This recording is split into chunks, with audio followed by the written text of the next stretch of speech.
మే నెల ద్వాదశ రాశుల ఫలితాల్లో తులారాశి ఫలితాల గురించి తెలుసుకుందాం. మే నెలలో తులారాశి వారికి ఆశించిన అభివృద్ధి కనిపిస్తుంది. ప్రతి పని ప్రోత్సాహకరంగా, సంతృప్తికరంగా ముందుకు సాగే విధానం అయితే ఉంటుంది. అయితే ఆకస్మికంగా ఏవైనా సరే చిన్న చిన్న నష్టాలు, ఏవైనా సరే వస్తువులు పోగొట్టుకోవటాలు, తండ్రి మూలకంగా ఏవైనా సరే కొంత ఇబ్బందులు, సమస్యలు ఉత్పన్నం కావచ్చు. కనుక ఈ విషయాల్లో ఎంతో కొంత జాగ్రత్త తీసుకోవటం అనేది అవసరం. అలాగే ఏదైనా సరే ఇప్పటికే దూర ప్రాంతాల్లో ఉన్నవారు అక్కడ వారి యొక్క అభివృద్ధి విషయంలో ఏదైనా సరే ఆటంకాలు ఎదురయ్యే అవకాశాలు ఎక్కువగా కనిపిస్తున్నాయి. ఎన్ని రకాలుగా ప్రయత్నాలు చేసినప్పటికీ కూడా ఆ ప్రయత్నాల్లో ఫలితం అనేది నోటి దాకా వచ్చినట్టే వచ్చి ఏదో విధంగా ఆగిపోయే అవకాశాలు అయితే ఎక్కువగా కనిపిస్తున్నాయి. అయితే విడిగా మాత్రం అంటే ఆర్థికంగా పెద్దగా చెప్పుకోదగిన ఇబ్బందులు అయితే కనుక రావు. ప్రతి ఖర్చుని కూడా ధైర్యంగా ఎదుర్కోగలగటం అనేది అయితే కనుక కనిపిస్తుంది. బంధుమిత్రాదులతో ఉల్లాసంగా, ఉత్సాహంగా గడపగలుగుతారు. కొత్త ప్రదేశాలు తిలకిస్తారు. ఇటు ధార్మికంగాను, మనోరంజకంగాను ఏ రకంగా అయినా సరే ఉల్లాస యాత్రలు, ఆత్మ సంతృప్తికి సంబంధించిన యాత్రలు చేయటం అనేది అయితే కనుక ఉంటుంది. దైవిక సంబంధించిన ఆరాధనలో పాల్గొంటారు.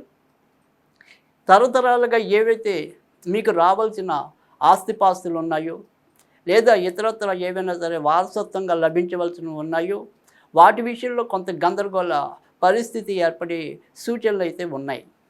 ఇక భార్యాభర్తల మధ్య మరీ చెప్పుకోదగిన సమస్యలు అయితే కనుక రావు. తాత్కాలికంగా ఏ వచ్చినప్పటికీ కూడా మళ్ళీ వెంటనే పరిష్కృతం అవటం అనేది అయితే కనుక ఉంటుంది. అయితే వ్యాపారస్తుల్లో ఎవరైతే మరి రియల్ ఎస్టేట్కి సంబంధించిన వ్యాపారాల్లో ఉంటారో వారికి ఈ మాసమంతా కూడా ఎంతో కొంత ప్రోత్సాహకరంగా కనిపిస్తుంది. అయితే ఇప్పటికే ఎవరైనా సరే కొత్తగా ఇల్లులు కట్టాలి అన్నా, లేదా శంకుస్థాపనలు చేయాలన్నా అలాంటి విషయాల్లో మాత్రం ఎంతో కొంత మందకొడి తనం కానీ, లేదా కొంత వాయిదా వేయాల్సిన పరిస్థితి కానీ ఎదురవటం అనేది అయితే ఉంటుంది.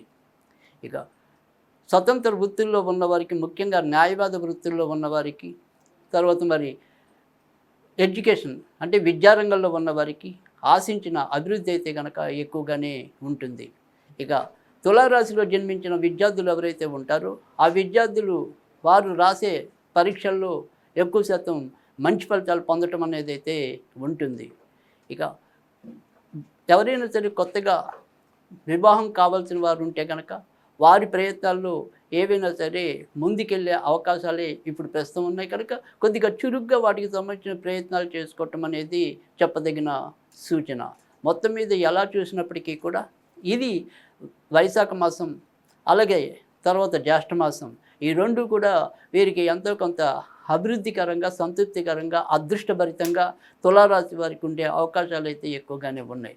అయితే వీరి యొక్క అదృష్టం కానీ, తర్వాత వీరి యొక్క పనుల్లో మరింత శీఘ్ర ఫలితాలు పొందడం కోసం కానీ ఈ మాసమంతా కూడా వీరు ఎక్కువగా ఆంజనేయ స్వామికి సంబంధించిన పూజలు చేసుకున్నట్టయితే కనుక మరింత మంచి ఫలితాలు పొందడానికి ఉంటుంది.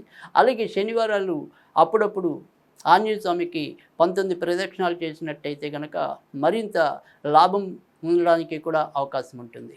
మే నెలలో వీరికి ఎక్కువగా ఆదివారము, బుధవారము, శుక్రవారము, శనివారము కలిసి వచ్చే రోజులుగా చెప్పచ్చు.